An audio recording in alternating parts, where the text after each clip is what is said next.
contexto de los jóvenes. Jorge Saucedo ya con nosotros aquí en el estudio. Jorge, ¿cómo estás? Buenos días. Hola, buenos días. Buenos días, Marcela, y un saludo al auditorio. Hoy tengo una pregunta para el público y para ustedes. Si es que los videojuegos, los eSports, son realmente un deporte. Y esto se debe a que los eSports han causado una gran polémica porque los gobiernos como Estados Unidos y de la Unión Europea reconocen a los jugadores profesionales de los videojuegos como atletas, y tanto el Comité Olímpico Coreano ha concedido el rango de deporte olímpico a los eSports. Los gobiernos de estas naciones y de esta unión han otorgado becas ya universitarias, considerando que esto tiene el mismo mérito que una persona ha logrado a través del deporte o a través del arte, la cultura, los debates. Hay mil formas de que se consiguen becas para las universidades, pues los videojuegos también son. Aquí el debate más importante es la concepción que a veces tenemos que para que pueda ser un deporte tiene que ser un esfuerzo físico brutal, ¿no? O sea, el correr excesivamente, el cargar cierto peso, la exigencia física. Y hay que recordar que un ejemplo claro de lo que es un deporte que no implica esto, pues es el ajedrez, el póker, que son reconocidos como deportes, pero que pues no tienen o no implica estos esfuerzos motores tan grandes como los que pensamos, pero implica el factor mental que marca una gran diferencia. Claro, y que además quema muchas calorías, el trabajo intelectual, ¿no? Y creo que aquí viene la parte más importante, porque de acuerdo al Instituto Mexicano para la Competitividad y Gamelta, la liga de eSports más importante en Latinoamérica, un pro gamer mexicano gana en promedio entre 20,000 y 30,000 pesos al mes. Esto quiere decir que pues su sueldo oscila por arriba de lo que gana una persona con un título universitario, que es de 8,000 a 15,000 pesos mensuales aquí en México. Y con apenas 3 años de vida, estas ligas en México, se estima que los eSports tienen un valor en el mercado de 1,400 millones de dólares. De acuerdo a la consulta de Newzoo, que esta es una organización que se encarga de valorar cuánto generan los videojuegos en el mercado. Y lo hablábamos fuera del aire, donde te comentaba que lo que tienen los deportes o la liga de videojuegos es que ellos producen todo. Ellos producen la liga, ellos producen el videojuego, ellos producen pues los torneos que se van generando. Y es tan grande que actualmente más de 300 millones de personas siguen formando parte de esto que es los eSports, ¿no?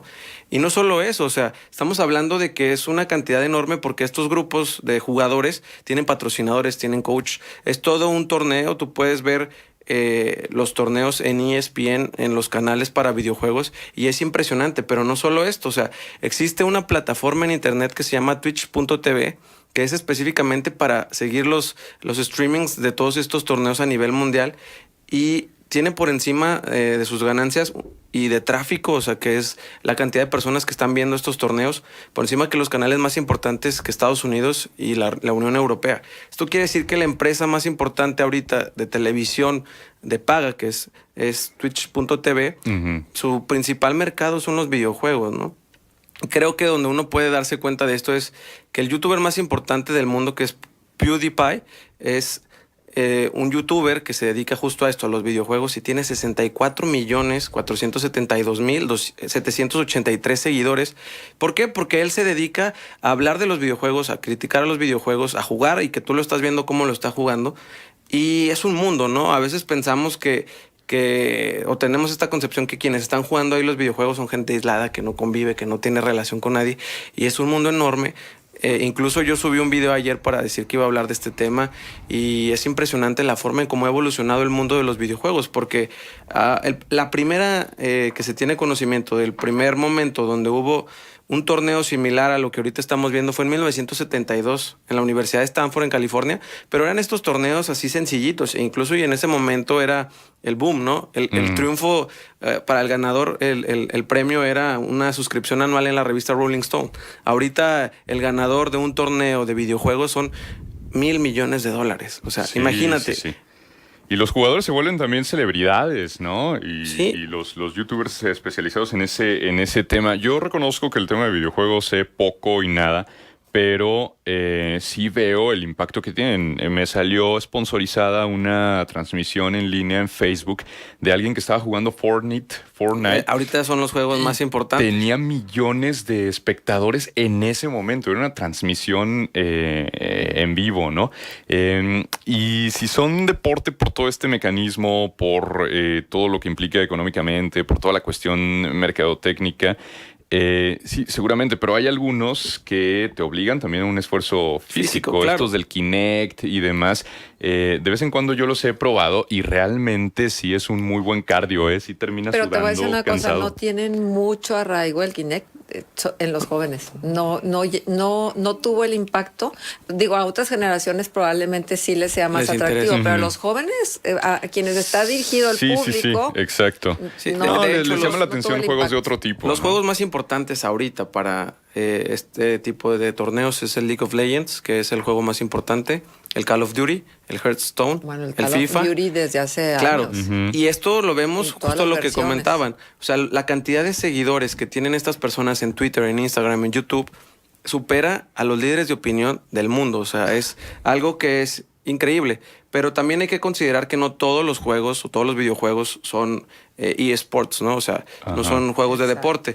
¿Por qué? Porque hay una regla que se han ido catalogando para que estos se cumplan, que son, el juego permite enfrentamientos directos entre dos o más participantes. Y los eSports se hicieron más grandes cuando se pudieron jugar a través de línea, ¿no? Porque anteriormente los torneos eran en casas, en malls, en cosas de ese tipo, y ahorita no. O sea, estás a miles de kilómetros de tu contrincante y Ujú. vas creando esas conexiones.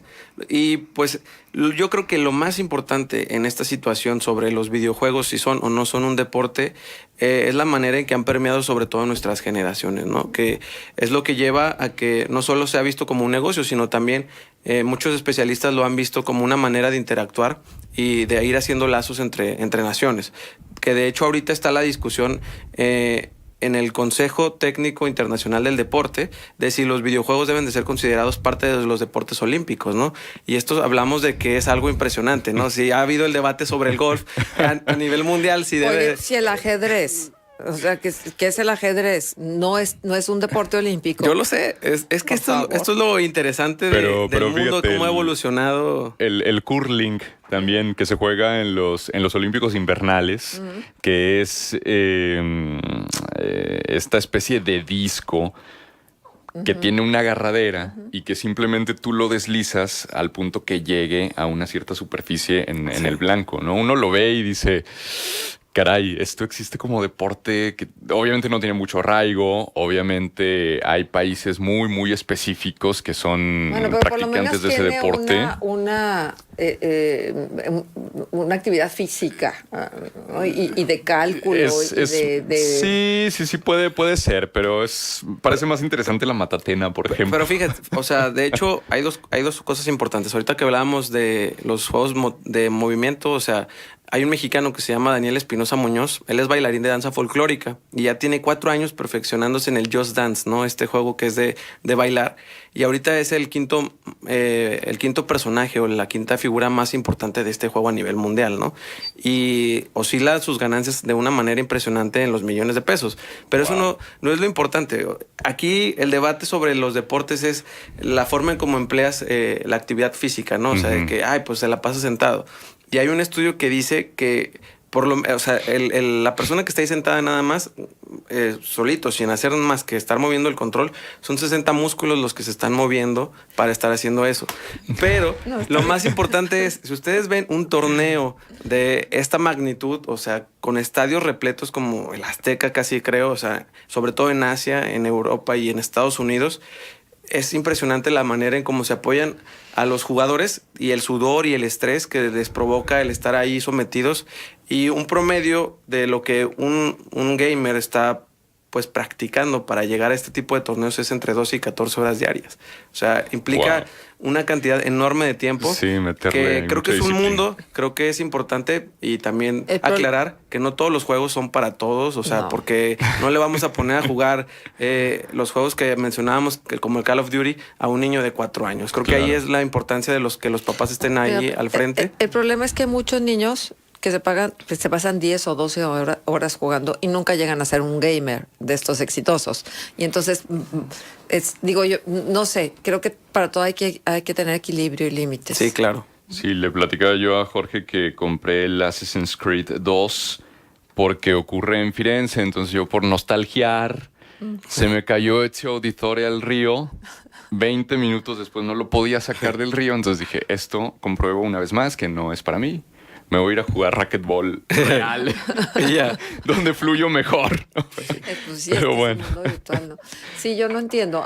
Mira, creo que viéndole el lado positivo a todo esto es la interconexión, que puedes estar con chicos de todo el mundo en algún momento dado y en el inter de los juegos poder convivir un poco y saber de qué van las historias de cada uno. Y entonces esta posibilidad de que ya no haya fronteras y de que tú estés en contacto con gente de todo el mundo sin conocerlos, pero al mismo tiempo conociéndolos, también está ahí y es una nueva forma de socialización. Y algo que decían los directores de eSports, ya para concluir, es que lo padre de los eSports es que se llega a estar ahí en los equipos, o sea, los equipos que representan a los países por meritocracia, ¿no? O sea, por ser realmente el mejor de tu país o el ir construyendo los mejores equipos y no por influencia, que es lo que tratan ellos de distinguir en los eSports, ¿no? Ujú, exacto. Pues muchísimas gracias, Jorge. Como siempre, un gusto tenerte aquí en el contexto de los jóvenes. Nos dejas un punto de contacto. Claro que sí, me pueden seguir en Twitter con @JorgeInformando y en Facebook como Jorge Saucedo.